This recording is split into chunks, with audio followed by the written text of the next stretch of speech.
రాష్ట్ర వ్యాప్తంగా ఇప్పుడు ఒక ఘటన చాలా వైరల్గా మారింది. అదేవిధంగా ఆ సీసీ ఫుటేజ్లో జరిగిన ప్రతి ఒక్క అంశం కూడా తీవ్రస్థాయిలో చర్చనీయాంశంగా మారింది. అది విశాఖపట్నంలో గాజువాక పోలీస్ స్టేషన్ పరిధిలో ఎస్ఐ ఎదురుగా చెప్పుతోటి ఒక వ్యక్తిని కొట్టడం, అది కూడా టీడీపీ నాయకురాలు. అయితే పూర్తిగా అసలు ఏం జరిగింది, ఎందుకంటే ప్రస్తుతం ఆ టీడీపీ నాయకురాలు మనతో పాటు ఉన్నారు, మహిళా నాయకురాలు. ఏం జరిగింది మేడం చెప్పండి, అసలు ఎందుకు ఈ పూర్తి అంశం కూడా చర్చనీయాంశంగా మారింది? మరోవైపు ఆ సీసీ ఫుటేజ్ జరిగినట్లుగా మీరు కొట్టడం పూర్తిగా కనిపిస్తుంది. దీని వెనకాల అసలు ఏం జరిగిందనేది మీరు ఏం చెప్పబోతున్నారు?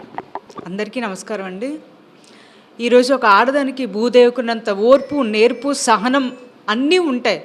ఆ ఓర్పు, నేర్పు, సహనం ఎప్పుడు కట్టలు తెంచుకొని వస్తుందో ఆ వీడియో మాత్రమే మీ అందరికీ కనిపిస్తుంది తప్పితే ఆ వీడియో వెనకతలు ఉన్న ఆవేదన ఎవరికీ తెలియట్లేదు, కనిపించట్లేదు. ఈరోజు అది నా వ్యక్తిగత సొంత విషయం అండి. పార్టీకి సంబంధించి కానీ, పార్టీ విషయం కానీ అసలు ఎక్కడా దీనికి సంబంధం లేదు. ఎందుకంటే ఈరోజు ఒక ఆడది ఒక మగవాడి పైన చెయ్యి ఎత్తిందంటే ఎంత గుండె ఆవేదన, బాధ, ఆ దుఃఖం బయటికి ఎందుకు కట్టెలు తెంచి వచ్చిందో అన్నది నా ఆవేదన రూపంలో ఎందుకు కొట్టానా అన్నది కనిపిస్తుంది తప్పితే ఆ వీడియో బయట కనిపిస్తుంది తప్పితే ఆ బాధ తెలియట్లేదు ఎవరికి. ఎందుకంటే నేను 2017లోని డబ్బులు ఇచ్చి మోసపోయాను. నాలాగా వేలాది మంది మోసపోయారు కాబట్టి ఆ రోజు ఆ పర్సన్ తీసుకొచ్చారని తెలిసి అందరం వెళ్ళాం. వెళ్ళేటప్పటికి మాట్లాడిన మాటలు ఆవేదన కలిగించి ఆ దుఃఖం కట్టెలుగా తెగిపోయి ఆ రోజు ఆ దుశ్చర్య చేశామే తప్పితే ఎవడు కావాలని ఎటువంటి పక్షంలోని ఎటువంటి నేరాన్ని అంగీకరించే విధంగా ఉండరండి. ఎందుకంటే అది నా బాధ మాత్రం, నా ఒక్కదాని ఆవేదన మాత్రమే కనిపిస్తుంది. ఎందుకంటే నేను చాలా దుఃఖపడుతున్నాను. నేను ఈరోజు నడి రోడ్డు మీదకి వచ్చానంటే కారణం ఆ పర్సన్ అండి. 25 లక్షల రూపాయలు, నాకు 2 ఆడపిల్లలండి. 2 ఆడపిల్లలతో బ్రతుకుతూ 25 లక్షల రూపాయలని ఇదిగో దొంగ ఫేక్ కంపెనీ సృష్టించి వేలాది మంది జీవితాలు నాశనం చేసి ఎక్కడో ఒక చోటు ఉండడండి ఆ పర్సను. ఇల్లు మారిపోయి దొంగ ఫేక్ ఐడితో ఉద్యోగాలు ఇప్పిస్తానని చెప్పి చాలా ఫ్రాడ్ పర్సన్. అలాంటి ఫ్రాడ్ పర్సన్కి అండగా ఒక పోలీస్ స్టేషన్లో దర్జాగా కుర్చీలో కూర్చోబెట్టారండి. కూర్చోబెట్టి దర్జాగా రాచ మర్యాదలతోనే నిజంగా ఆ రోజు జరిగిన ఘటన, అక్కడ సిచ్యువేషను నాకు మాత్రమే తెలుసు, నా పక్కన వ్యక్తులకే తెలుసు. పోలీసులు కూడా వారించకుండా అటువైపు పక్షాన్ని మాట్లాడడంతో నాకు బాధ కలిగిందండి.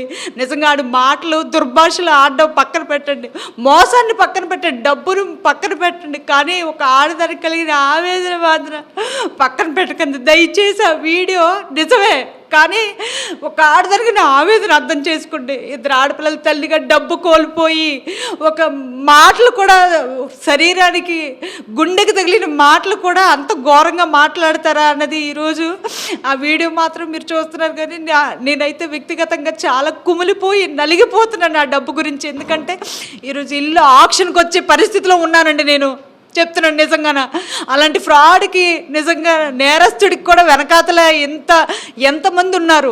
ఒక నేరస్తుడు వెనకాతల ఎవరున్నారు, ఫ్రంట్ ఎవరున్నారు, లేకపోతే అంత ధైర్యంగా వాడు నిజంగా ఒక ఫస్ట్ రోజు వచ్చాడండి, హడావడిగా వచ్చాడు, చక్కచక్క టక్ వేసుకుని టై వేసుకుని కూర్చొని పోయాడు. 2వ రోజు కూడా వచ్చాడు. నిజంగా నాకు వాడి పరిస్థితి అర్థం కాలేదు. నేనైతే దేవుడన్న డబ్బులు వస్తాయా రావా అనే ఆవేదనతో నాకు పోలీస్ స్టేషన్ వ్యవహారం అంతా కొంచెం వింతగా కనిపించింది. నిజంగా వాడికి సపోర్టెడ్గా ఉన్నారు అని నాకు అయితే అర్థమైన తర్వాత నేను ఇచ్చిన కంప్లైంట్ మీద ఎఫ్ఐఆర్ వేశారా అది నాకు కావాలండి. ఇది మార్చి 2వ తారీఖున జరిగినప్పుడు అప్పుడే ఎందుకు రిలీజ్ చేయలేదు వీడియో? అది చెప్పమనండి. మార్చి 2వ తారీఖున జరిగింది కదా ఇది. ఇన్ని రోజుల వరకు ఎందుకు వీడియో బయటికి రాలేదు? ఇన్ని రోజుల వరకు ఎందుకు టీవీ ఛానల్స్కి వాటికి ఇవ్వలేదు? పోలీసులకి వాళ్ళకి ఉన్న లాలూచి ఏంటని నేను అడుగుతున్నానండి. ఈరోజు ఒక మహిళగా, ఒక ఆడదాని ఆవేదన అర్థం చేసుకునే వాళ్ళైతే నిజంగా ఒక్కటే అడుగుతున్నాను. నేను ఇచ్చిన ఎఫ్ఐఆర్ మీద, నేను ఇచ్చిన కేసు మీద ఎఫ్ఐఆర్ వేసారా లేదా? 1, 2 మూతి మీద కొట్టాను, అది వాస్తవం. ఎందుకంటే నోట్ల నుంచి వచ్చిన పచ్చి బూతులండి వల్గర్ కన్నా. ఒక నేరస్తుడు, నేరగాడు ఆడు మోసం చేసి వేలాది మంది దగ్గర 1,05,00,000కి మా దగ్గర కేవలం మా గాజువాక ప్రాంతంలో అయితే, ఇంకా మిగతాల చోట విజయవాడ, హైదరాబాద్ ఎన్నో చోట్ల ఆడు ఫ్రాడ్ చేస్తున్నాడే. ఈ ఫ్రాడ్కి అరికట్టకుండా ఎందుకు ఇంత వేదన కలిగించి మిగిల్చారు? ఈరోజు ఎఫ్ఐఆర్ ఎవరి పేరుతో కట్టారు, 2 ఎఫ్ఐఆర్ల మీద ఎప్పుడు రిమాండ్కి పంపారు, అవన్నీ తీయాలి కదా. అలాగే కోర్టుకి రిమాండ్కి వెళ్తున్నప్పుడు ఈరోజు ఎమ్మెల్సీ కూడా చేస్తారు కదా, అప్పుడే ఆ రోజు నీకు కొట్టిన దానికి రక్తం వచ్చినా ఏమొచ్చినా అప్పుడే స్టార్టింగ్ తెలుస్తుంది కదండి. ఇలాగ చెవుల నుంచి రక్తం వచ్చిందా లేకపోతే ఎక్కడ కొట్టారు ఏంటో తెలుస్తుంది కదా. పక్కదోవ పట్టించి వెనకాతలు ఆడిస్తున్నారండి. ఇందులో పోలీసులు, సిఐ అందరూ ఉన్నారండి. ఇది సాక్ష్యంగా నిజంగా చెప్తున్నాను, నా చుట్టుపక్కల ఉన్న వాళ్ళు కూడా సాక్ష్యమేనండి. ఒక్కటి మాత్రం నా ఆవేదన ఒకసారి ఆలకించండి, అర్థం చేసుకోండి. ఒక ఆడదాని బాధ అర్థం చేసుకుంటే కనుక ఈరోజు ఆ వీడియో దేనికి ఆవిడ చేయి చేసుకుందని ఆలోచిస్తే గనక దాంట్లో న్యాయం కనిపిస్తుంది, అర్థం పరమార్థం కనిపిస్తుంది. ఒక ఆడదాని ఒక మగవాడిపై ఎందుకు చెప్పుతో కొట్టిందా అన్నది అర్థమవుతుంది. రాష్ట్ర వ్యాప్తంగా సంచలనం రేపిన గాజువాక పోలీస్ స్టేషన్పై దాడి ఘటన సంబంధించి ప్రస్తుతం మనతో పాటు టీడీపీ మహిళా అధ్యక్షురాలు అనంతలక్ష్మి గారు ఉన్నారు. మేడం, ఈ దాడి ఘటనకు సంబంధించి మీపై కేసు ఫైల్ అవ్వడానికి ఎవరో కారణం అనుకుంటున్నారు? దీని వెనకాల ఎవరో అనుకుంటున్నారు? సార్, ఎవరే కారణమైనా అవ్వచ్చు, కానీ నన్ను ఏడిపించిన ఏడుపుకి ఒకరోజు అంటూ పక్కాగా వాళ్ళు ఏడ్చే రోజు వస్తుంది. అది రాజకీయ నాయకులు అవ్వచ్చు, సిఏ అవ్వచ్చు, ఎవరైనా అవ్వచ్చు. ఎవరు దీని వెనకాతలు ఉన్నా కూడా నా కన్నీటి ప్రతి బొట్టుకి ఒకరోజు పక్కాగా వాళ్ళకి తగులుతాయి సార్. ఎందుకంటే నన్ను ఏడిపించినప్పుడు ఇప్పటికీ ఒకడు బాగుపడినట్టు లేదు. ఎందుకంటే నన్ను అన్నిటిలోని అప్పుడు అధికారంలో ఉన్నప్పుడు బాధలు పెట్టారు, పడ్డాను, నించున్నాను. ప్రతిపక్షంలో ఉన్నప్పుడు బాధలు పెట్టారు, పడ్డాను, నించున్నాను. ఈరోజు కూడా అధికారంలో ఉన్నాను, బాధలు పెడతారు, ఇంకా పెట్టినా కూడా నేను తట్టుకొని నించోగలను. ఎందుకంటే దీన్ని పార్టీకి సంబంధించినట్టు రుద్దేస్తున్నారు. ఈరోజు పార్టీ పరంగా ఈరోజు నన్ను డబ్బులు ఇవ్వమని పార్టీ చెప్పలేదు, లేకపోతే నేను పార్టీ చెప్పింది కదని ఏది చేయలేదు. నా వ్యక్తిగతంగా నాకు నేనుగా నా కాళ్ళ మీద నేనుగా నిలబడి ఈరోజు నాకు నేనుగా, ఆ రోజు నాకు ఎవరు సపోర్టెడ్గా వెనకత లేరు కాబట్టి నా ఆవేదన కట్టెలు తెంచుకొచ్చి ఆ ఫుటేజ్ ఒక్కటే చూస్తున్నారు తప్పితే అక్కడ జరిగిన సంఘటన ఎన్నేళ్ళు నేను ఏచుంటానో ఆ డబ్బుల కోసం చెప్పండి. 2017-16 టైం నుంచి నేను ఈనాటి వరకు నేటి వరకు డబ్బులు లేక, లాక్కోలేక, డబ్బులు అడిగితే ఇవ్వలేక, బూతులు నానా తంటాలు పడుతూ నేను నిందలే మోస్తున్నాను తప్పితే ఇంకేమీ మొయ్యలేదు. ఈరోజు నా ఆవేదన కూడా వెనకాతల కనిపిస్తే గనక ఎవరైనా నీతిగా నిజాయితీగా ఆ ఆడపిల్లల తల్లి ఎంత ఆవేదన చెందకపోతే ఈరోజు ఆ దుస్థితి తెచ్చారు అనే విధంగా పోలీసుల పరంగా నాకు న్యాయం జరుగుంటే ఈరోజు ఆ డబ్బులు నాకు వచ్చేవి. సిపి గారు చెప్పినట్టుగా వాళ్ళ డబ్బులు వాళ్ళకి ఇప్పించండి, లేని పక్షంలో అందరిని తీసుకురండి, అందరిని తీసుకొచ్చి వాళ్ళ ఆస్తిపాస్తులు ఏంటి, వాళ్ళ చిట్టా ఏంటి, వాడు ఏం చేస్తున్నాడు అన్నీ ఎంక్వైరీ దర్యాప్తు చేయమన్నప్పుడు ఎందుకు అక్కడ పులి స్టాప్ పెట్టారు అనేది నాకు కావాలి సార్. అక్కడే కనుక న్యాయం జరుగుంటే ఈరోజు ఈ అనంతలక్ష్మి పరిస్థితి వచ్చేదే కాదు, స్టేషన్లో కొట్టేదే కాదు అని నేనైతే తెలియజేసుకున్నాను. స్టార్టింగే వాడు కుర్చీ వేసి రాచ మర్యాదలతో కూర్చోబెట్టి ఉండేవారు కాదు. అనంతలక్ష్మి గారు, మీరు ఇప్పుడు ఉన్నది ఏమి ప్రతిపక్షంలో కాదు, అధికార పక్షంలో ఉన్నారు. మీరు అధికార పార్టీలో ఉన్న మహిళా అధ్యక్షురాలు. అయితే స్టేషన్లో అంత జరుగుతున్నప్పటికీ నెల రోజులు గడిచిన తర్వాత కేసు ఫైల్ చేయడం అనేది ఏంటి, చాలా వరకు ఏదంటే ఒక రాజకీయ పరిణామం చోటిసుకున్నట్టే కనిపిస్తుంది. మరి మీకేమనిపించట్లేదా? మార్చి 2వ తారీఖున ఈ సంఘటన జరిగింది. 2వ తారీఖున జరిగిపోయిన తర్వాత ఇన్ని రోజులు మరి ఏ రాజకీయ కోణం, కుట్ర కోణం జరిగిందో నాకు కూడా అర్థం కాలేని పరిస్థితిలో డైలమాలో నేను కూడా ఉన్నాను. ఎందుకంటే మార్చి 2 నుంచి ఏప్రిల్ 2 నెల అయిపోయిందండి. నిన్న ఏప్రిల్ 6వ తారీఖు ఎంటర్ అయినప్పుడు నిన్న మాత్రమే కేసు ఎందుకు ఫైల్ అయ్యింది, నిన్న మాత్రమే అసలు ఇది బయట ఎక్కడో ఒక ఇంటి దగ్గర సీసీ ఫుటేజో లేకపోతే బయట రోడ్డు మీద సీసీ ఫుటేజో కాదండి, స్టేషన్లో సీసీ ఫుటేజ్ అనేది బయటకు వచ్చిందంటే దానికి ఏ కుట్ర కోణం ఉంది, ఏ కోణంలో దీన్ని ఆలోచించాలి, ఎందుకు దీన్ని రిలీజ్ చేసి ఎంత ఇదిగా చేస్తున్నారనేది నాకైతే ఒక్కటి అర్థమైంది. అంటే పార్టీ పరంగా తీసుకొచ్చారు కాబట్టి నేను 5 ఏళ్ళు నడి రోడ్డు మీద పనిచేసిన కష్టాన్ని ప్రతిఫలం రాబోయే రోజుల్లో వస్తుంది కాబట్టి ఎలాగైనా నన్ను అణచాలనే ఉద్దేశంతోనే ఈ సీసీ ఫుటేజ్ బయటికి రప్పించి నా మీద కేసు ఫైల్ నమోదు చేయడం అనేది జరిగిందేమో అని నా అనుమానం అండి. ఎందుకంటే నేను ఎంత కష్టపడ్డానో విశాఖపట్నం జిల్లానే అడగొచ్చు, లేకపోతే ఆంధ్రప్రదేశ్ రాష్ట్రంలో నేను కష్టపడిన కష్టాన్ని అడగొచ్చు, లేకపోతే అది వీడియో రూపంలోనూ లేకపోతే ఫొటోస్ రూపంలోనూ చూపించమన్నా నా కష్టాన్ని నేను చూపించగలను. ఎందుకంటే ఆ కష్టం వెనకాతల నా 14 ఏళ్ళ జీవితం ఉంది.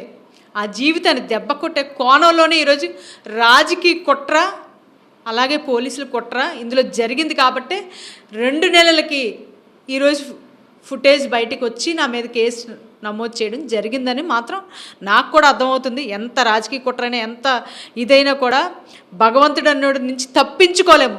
ఈ అనంతలక్ష్మి తప్పు చేయదు. తప్పు చేసిన రోజు చావే శరణ్యం అనుకొని బతికేదాన్ని. నేను పార్టీ మీద బతికను, పార్టీ కోసం బ్రతుకుతాను. ఇది నా నినాదం. ఇప్పటి వరకు కూడా ఎక్కడ ఒక మచ్చ తెచ్చుకోకుండానా, పార్టీకి ఒక చెడ్డ పేరు రాకుండా, పార్టీ కోసం ప్రాణం ఇవ్వాలి అనుకునేటట్టు బ్రతికానే తప్పితే పార్టీకి చెడ్డ పేరు వచ్చే విధంగా నేను ఎప్పుడు బ్రతకను. అదే కనుక వస్తే నేను ఆ రోజు చచ్చిపోతాను.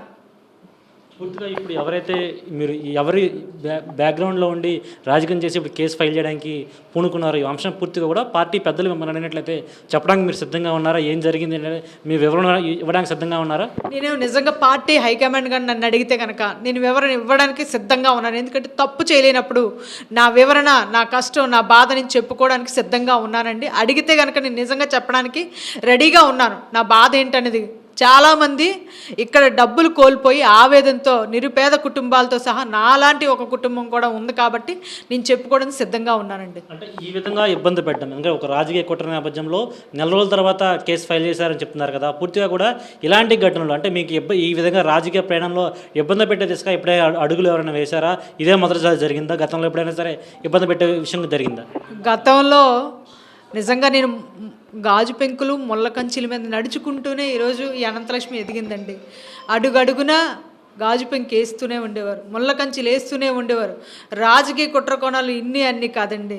ఇంతకన్నా పెద్ద పెద్దవి పేపర్లో రాయించి నన్ను హింసించి నానా బాధలు పెట్టిన రోజులు కూడా 2014 నుంచి ఎన్నో కేసులు పెట్టారు. అయినా కూడా నాకు నేనుగా మొక్కవైన దీక్షతో ఈరోజు నించున్నానండి. ఎన్ని అడుదడుకులు వచ్చినా, ఎన్ని ఒడుదడుకులు ఎదురైనా కూడా నాకు నేనుగా అనంతలక్ష్మి సర్వసిద్ధి అనేది పేరు తెచ్చుకున్నానంటే అది నా గొప్పతనమే కాదు, పార్టీ గొప్పతనం కూడా. ఎందుకంటే నన్ను గుర్తించి ఈరోజు ఈ స్థాయికి తీసుకొచ్చింది పార్టీ కనుక, పార్టీ విషయంలో అయితే మాత్రం ఇది 2 కోణాలు ఒక దగ్గర చేసి చూపించొద్దు. అలాగే గతంలో ఎన్నో ఎదురయ్యాయి, ఇప్పుడు ఎదురవుతున్నాయి. అధికారులు లేనప్పుడు ఎదుర్కొన్నాను, అధికారం ఉన్నప్పుడు ఎదుర్కొంటాను, ఇంకా ఎదుర్కొంటానేమో. ఇంకా ఎన్ని రాజకీయ కుట్ర కోణంలోని అనంతలక్ష్మిని చంపేస్తారో కూడా నాకైతే డౌట్గానే ఉంది. మీరు ఇప్పుడు మాట్లాడుతూ ఒక విషయం అన్నారు, నాకు పూర్తిగా కూడా ఏదో ఒక పార్టీ ఒక పదవి కట్టబెట్టే సమయంలో కూడా ఈ విధంగా నా మీద బురద జల్లే ప్రయత్నం కావచ్చు, లేకపోతే ఇలాంటి జరిగితే అది తప్పిపోతుంది అనుకుని వాళ్ళ ఆలోచనతో ఈ ప్రయత్నం చేస్తుంటారని అంటున్నారు. అంటే పూర్తిగా అంటే ఆల్టర్నేటివ్ వాళ్ళు వేరే వాళ్ళని ఎంచుకొని మిమ్మల్ని తప్పిపించే ప్రయత్నం చేస్తున్నారా? ప్రయత్నం అయితే అలాగే అనిపించినా కూడా నాకైతే కష్టపడిన ప్రతి ఒక్కరికి ప్రతిఫలం దక్కించే విధంగా హైకమాండ్ ఆలోచన చేస్తుంది కనుక ఆ ఆలోచన నుంచి నన్ను ఎలాగ బయటికి తప్పించాలా అనే కోణంలోనే ఇది ఉందనిపించింది. నాకు కూడా అలాగే అనిపించింది. వాస్తవం చెప్పాలంటే ఇందులో న్యాయబద్ధంగా నేను పోరాటం చేస్తున్నాను, న్యాయబద్ధంగా ఫైట్ చేస్తున్నాను. ఒక వ్యక్తి ద్వారా డబ్బులు ఎలా లాక్కోవాలని చూశానే తప్పితే అంతకు మించి నేను ఇంకో పరంగా వెళ్ళలేదు. అలా కక్షపూర్తిగా కూడా నేను వెళ్ళలేదు. కానీ నా మీద ఏ చిన్నది ఎప్పుడెప్పుడు వస్తుందా, ఎప్పుడెప్పుడు దీని జీవితం నాశనం చేద్దామా, ఎప్పుడెప్పుడు దీని రాజకీయ భవిష్యత్తుని కూల్చేద్దామా అని మాత్రం వేలాదిగా వందలాదిగా చూస్తున్నారని నాకు తెలుసు. అయినా కూడా అధిష్టానం నాకు ఇచ్చేది ఏదైనా ఉన్నా కూడా నా కష్టానికి తగిన ప్రతిఫలం ఇస్తుంది. కాబట్టి ఎందుకు ఈ అడ్డంకులు, ఈ అడుదుడుకులు వేసి ఎంత నాశనానికి కోరుకుంటున్నారో నాకైతే అర్థం కావట్లేదు. కానండి నేటికి నా కష్టం, నా బాధ, నా ఆవేదన ప్రతి ఒక్కరికి అర్థం అవ్వాలని ఈరోజు మీడియా ముందుకు వచ్చి నేను చెప్పుకుంటున్నాను. నా కష్టం మాత్రమే ఉందండి, అంతేగాని ఏనాడు ఎవరిని ఎప్పుడు ఇబ్బంది పెట్టలేదు, ఎవరి జీవితంలోకి తొంగి చూడలేదు, ఎవరి మీద రాజకీయం చేయలేదు. నేనైతే నేను కష్టపడి పైకేదిగా అంతే. ఆ కష్టమే ఈరోజు ప్రతి ఒక్కరికి అడ్డుగా కనిపిస్తూ నన్ను తొలగించాలని, నన్ను తప్పించాలని ఆ ప్రయత్నంలోనే ఈ కోణంగా వెళ్ళింది. ఎందుకంటే మార్చి 2వ తారీఖున ఇప్పుడు అదే రోజు సీసీ ఫుటేజ్ బయటకు రిలీజ్ చేసి, అదే రోజు కేసు నమోదు చేసి, అదే రోజు పబ్లిక్ మీడియాలో ప్రెస్ మీట్ పెట్టొచ్చు కదా, అప్పుడు వదిలేశారు. రైటే, సరే వాడి మీద కేసు నమోదు చేసి రిమాండ్కి పంపిస్తున్నప్పుడు ఏ ప్రెస్ మీట్ పెట్టి పలానా వ్యక్తి పలానా కేసులో రిమాండ్కి పంపించామని ప్రెస్ మీట్ రిలీజ్ చేశారా సిఐ గారని నేను అడుగుతున్నా. వాడి మీద ఏ సెక్షన్స్ నమోదు చేసాం, ఏ కేసు కింద పంపించారు, ఎవరు కేసు పెడితే ఏ ఎఫ్ఐఆర్ మీద వెళ్ళాడో అనేది బయటికి రిలీజ్ చేశారని నేను సిఐ గారిని అడుగుతున్నాను. ఎందుకు ఈనాడికి ఆడ అరెస్ట్ అయ్యి లోపలికి వెళ్ళినా కూడా బయటకు వచ్చినా కూడా ఈ కేసు అసలు నీరు గారిపోయి పెద్ద వాళ్ళు కొట్లాటలు నడి రోడ్డు మీద చంపేసుకుంటున్నారు, నడి రోడ్డు మీద కేసులు లేకుండా చేసుకున్నారు. వాటికన్నానంటే నేను చేసిన పెద్ద తప్ప నేరమా చెప్పండి ఒకసారి నేను అడుగుతున్నాను. ఒక ఆడదానికి మర్యాద భంగానికి వాటిల్లినప్పుడు ఆడది కట్టెలు తెంచుకొని బయటకు వచ్చిన కోపం ఆవేశం తప్పితే ఇంకొకటి కాదండి. ఈ కోణంలో అది కూడా చూడండి. ఒక ఆడదాని ఆవేదన కట్టెలు తెంచుకొచ్చిందేమో ఈ వీడియోలో అనేది ఒక్కటే చూడొచ్చు. తన తల్లిని అడిగితే ఒక ఆడదానిగా నువ్వు మోసపోయావు, ఆడు మోసం చేశాడని అంటారండి ఏ ఆడదైనా. కొడుకులు అలాగా పెంచుతుందండి. నా కొడుకులు MBA ఢిల్లీలో చదివారంటే ఇలాగా ఈ ఫ్రాడా, ఇలాంటి ఫ్రాడ్లు చేసుకున్న నడి రోడ్డు మీద సమాజంలో పెంచుతామండి. తల్లిదండ్రుల యొక్క చేసిన తప్పిదాలు కూడా పిల్లలు ఇలా పక్కదారిని పట్టి ప్రజల సొమ్ముతోని ప్రజల జీవితాల్లో ఆటలాడుకునే విధంగా కనిపించట్లేదు ఎవరికైనా. నా వైపు ఆలోచించండి. పిల్లలు తల్లిదండ్రుల పెంపకం వల్ల ఉన్నత స్థానంలో ఉండాలని, లగ్జరీ లైఫ్ అనుభవించాలని ప్రజా సొమ్ముతో ఇలాంటి మాయ మాటలు కల్లబుల్లి మాటలు చెప్పి డబ్బు వసూలు చేసే పద్ధతిలో నా ఆవేదన, ఆ దుఃఖము, ఆ బూతులు, ఆ వల్గర్ వర్డ్స్ కట్టెలు తెంచుకొని వచ్చిన వీడియో అది తప్పితే ఇంకొకటి కాదు. ఆ కోణంలో ఎవరు చూడొద్దు. ఇందులో రాజకీయ కోణం ఉంది, సిఐ పాత్ర కూడా ఉందని నేనైతే తెలియజేసుకుంటున్నాను. రైట్, ఇది పరిస్థితి. పూర్తి స్థాయిలో కూడా అనంతలక్ష్మి ఒకటే చెప్తున్నారు, ఇది రాజకీయ కుట్ర నేపథ్యంలో జరిగింది. పోలీసులు అధికంగా రాజకీయంగా కొంతమంది పెద్దలు కూడా కుట్ర చేసే తనపై కేసు నమోదు చేశారు. సుమారు 4 రోజులు వ్యవధి దాటిన తర్వాత ఇప్పుడు కేసు బయటకు రావడం, అదేవిధంగా సీసీ ఫుటేజ్ బయటకు రావడం పూర్తిగా కూడా తన ప్రతిష్టను మంగపరిచే విధంగా చేయడానికే ఇది కుట్ర జరిగిందని కూడా ఆమె ఆరోపిస్తున్న పరిస్థితి కనిపిస్తుంది.